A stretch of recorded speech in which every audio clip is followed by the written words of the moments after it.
Happy 2023. I'm so glad to be here with you in the new year. I hope everybody had a great holiday, and I'm sure we can all agree that we're glad to see 2022 is done and behind us. But I do want to do a real quick recap of the market for December. So most markets did see a decline in many different areas, not just sales transactions, but also in median sales price. When you have fewer buyers in the market and homes it's a little bit longer, sellers start to reduce their prices. And when prices start coming down, it affects the median sales price.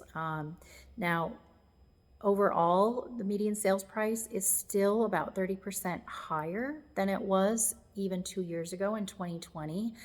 For example, in my market in Scottsdale, we're currently at about $1 million for a median sales price to purchase a single family home. Whereas the same time last year, we were about 1.1 million.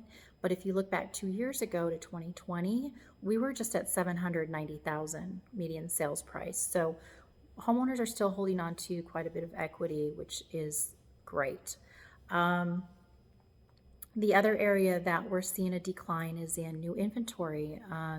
Now, we're about 46% down year over year, and that could just be some seasonality. Typically, December does slow down quite a bit, but some of that could also be fear with inflation and recession, as well as the unknown about interest rates. But speaking of interest rates, we do expect interest rates to continue to see some increases in the new year, probably not as substantial as what we saw in the second half of last year. But depending on that next CPI or Consumer Price Index report that's due out January 12th, by the way, that will give us some indication as to what the Fed might do with interest rates, how quickly or how many times they're going to do increases or how much. But going into 2023, we do expect an uptick in inventory in the springtime, which is pretty typical because there's tends to be more buyers in the springtime. It'd be interesting to see what happens with the market then. We do kind of expect it to be a little more normalized, I guess.